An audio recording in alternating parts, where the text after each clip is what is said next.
Come on, come on, come on, come on, come on. Are we? Okay, you guys, what is up? The King of Lightning is here today. For shit, oh my goodness. Ugh. All right, King of Lightning here today because yesterday I did some freaking hand cleans and I'm feeling it now to do Danganronpa the animation episode 11 review. That is 1-1. This week's episode of Danganronpa.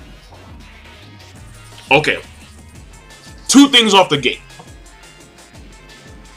The first thing is that I'm not happy with Kirigiri at all.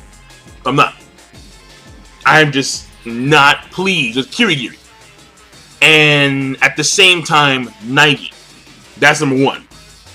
Number two is that I'm surprised that Naegi was like about to die. I was like, that shocked me. Like the moment Mona Bear's alright, execute, like time's up, like time up. I'm like, wait a second, since when? Like he's never done that before. But time's up. And then it's time to, have the lotto, the slot machine move. And then Naegi. I'm like, Naegi? We know Naegi didn't do anything. That's obvious. He's the main character. I mean, unless he was sleepwalking, which we know is not, that was never, ever notified in the story. So, obviously he's not Naegi, but apparently, according to Mona Bear, it was Naegi. Then he was going to kill his ass. In comes Alter Ego, Shade. So, let me just get started with the thing that I didn't like. And that was the whole, first of all, Kirigiri pissed me off, right? And this is a good move in the sense that it did keep my focus on the actual episode itself, and it does make the story a little more complicated, I guess. But she pissed me off because it was like she put once the pressure was on her, she took that. Once Naegi started to question the Mono Bear, she took the opportunity to put the blame on him, like she was fucking Edge. Like she saw an opportunity, spear. And I'm sitting here, I'm like, whoa, wait, whoa. And all of a sudden, they all put the blame on Naegi. And then I'm like, no. So that made me mad because she put the blame on him. And I understand the fact that they were in a tight spot, they were in a pickle, or at least she was, because had she had been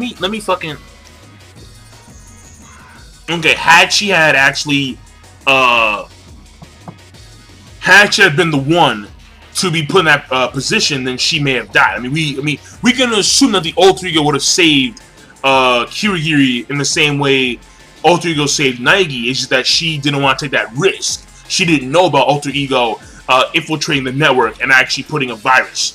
So whoever was executed would have been saved. It's just that, or at least would have been put into the dumpster.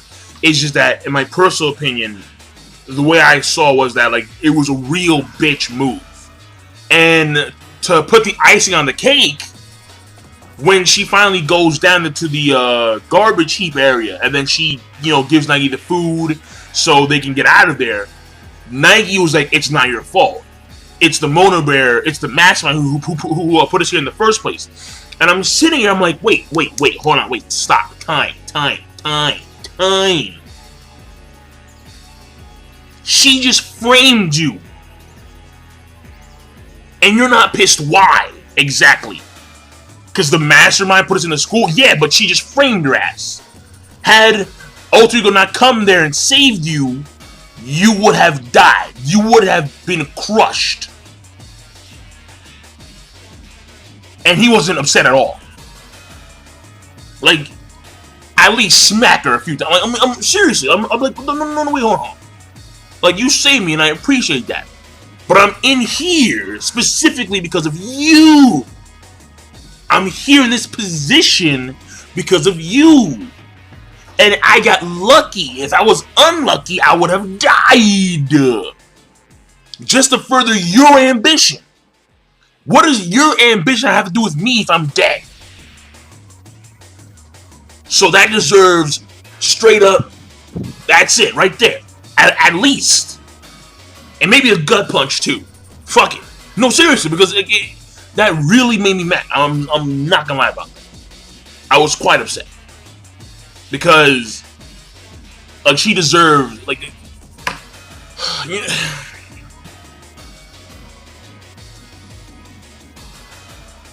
Nike's too soft-hearted. He really is. He's very intelligent. He has great deduction capabilities. I understand that. It's just that this dude's a marshmallow. Like, he just caves in sometimes when he really shouldn't.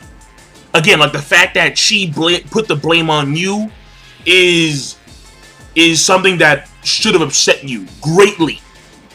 But he just overlooked it. And then to me, no. To me, I would have called her out on that. I'd be like, yo, listen, man. Like, I appreciate you coming down here. But, again, I got lucky because I'm down here. If I was unlucky, I would have died. And me being dead has no benefit on your ambition or my future, because my future is already gone. I'm dead. It's over.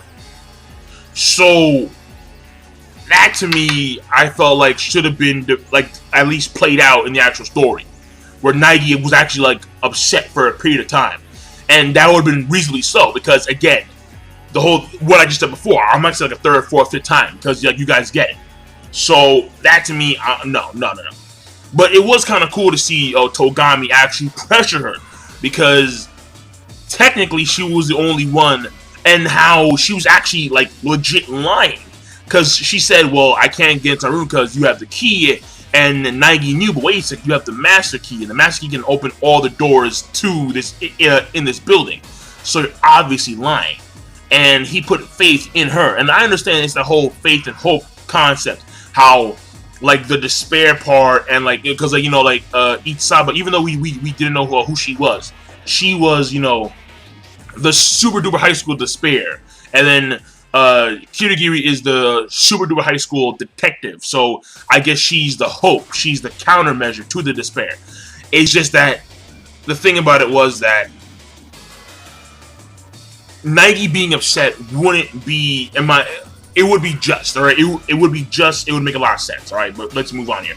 But basically, the thing about it is that the Mono Bear, he has this, well, actually, I can't say he, because someone's controlling the Mono Bear. At least that's what it's playing out to be. But the whole thing about her is that now apparently she's awakened her memory now, or at least her memories are coming back to her. Kirigiri. And a little bit too, I can't say convenient, but it's just out of the blue, like, oh yeah, by the way, like, my memories are returning. Okay, alright, oh, okay. And that's how she remembers that she was known as the super duper high school detective, apparently. But here's the thing though, alright? Once they get out of the garbage heap area, okay, and then they talk to the Mono Bear, and I'm not seeing that these changes in personality. All I know is that now he keeps on saying like bear stuff, like Barry, like this is very interesting, or this is, you know, instead of saying, he replaces the V with the B to make it into like a bear, and he makes like all these bear references, and apparently that's just shifted personality. But I can't catch it that well because again, I don't speak Japanese. But it's just that apparently there is a noticeable shift in his character, which again I can't catch. So that's leading to something, and that means that like the mastermind, he or she is planning like the grand finale, and they're doing it right now. In fact, basically they're gonna have an actual real trial for who killed Mukuro, but it's gonna be even more than that. He says, because like what Kiryu was saying was that the obvious culprit is the mastermind himself or herself, or the Mono Bear itself. But the Mono Bear is now saying, okay, well, let's raise the stakes here. In order to have the grand finale, since this is being aired on television apparently, because he really could just turn it off, but he's not going to do that. They're going to have